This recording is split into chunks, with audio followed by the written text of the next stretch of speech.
লাগানো এই নিম গাছ আল্লাহ তাআলা এর উসিলায় যেন আল্লাহ তাআলা বান্দাকে আল্লাহ তাআলা মাফ করে দেন। অনেক বড় একটা কাজ করেছেন। আজকে আরাফার ময়দানে ছায়ার বন্দোবস্ত এবং কাঠটা দেখে দেখে পরবর্তীতে এই দেশে এই গাছগুলো লাগিয়েছি।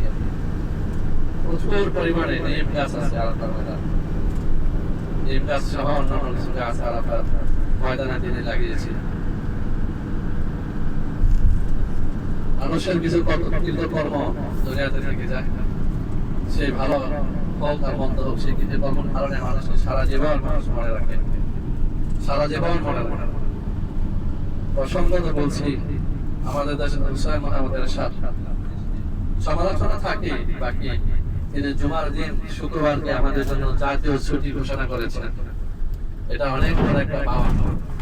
আমরা রিসেন্টলি যে সরকার বিদায় নিল, আমরা জানি সরকার আমলে রবিবার বন্ধ ঘোষণা করার জন্য বহু পায়তারা করেছিল রাষ্ট্রবাদীরা, কিন্তু শুক্রবার বলবৎ আছে। আল্লাহ তাআলা এই ভালো কাজের বদৌলতে আল্লাহ তাআলা এই বান্দাকেও মাফ করেন।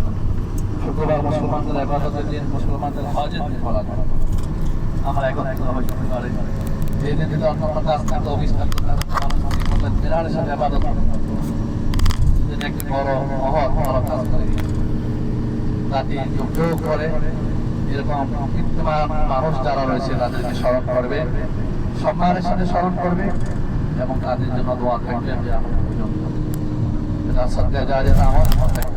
করেছেন আমরাও যদি দুনিয়াতে বসবাসকালীন অবস্থানকালীন জীবিত থাকাকালীন সময়গুলোতেও ভালো কোনো কাজ করে যায়, আল্লাহ তাআলার কাছে আমরা এনাম পুরস্কার পাবো। সাদকা জারিয়া আমল করলে কিয়ামত পর্যন্ত পুরস্কার পাবো। আল্লাহ তাআলা আমাদের মর্যাদা ইনশাআল্লাহ অনেক বাড়িয়ে দিবেন ইনশাআল্লাহ।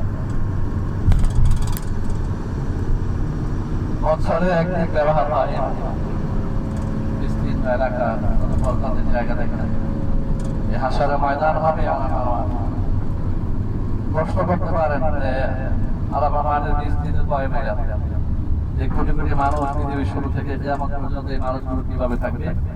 আল্লাহ চাইলে সব কিছু সম্ভব।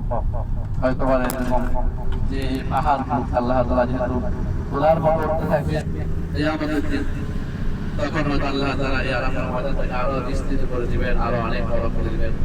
আল্লাহু আ'লাম, আল্লাহ তাআলাই ভালো জানেন। বাকি দিন আমাদের রয়েছে যে আরাফার ময়দান হাশরের ময়দান হবে, এখানে হিসাব নিকাশ হবে। আল্লাহ তাআলাই ভালো জানেন কিভাবে তিনি করবেন, ব্যবস্থাপনা করবেন।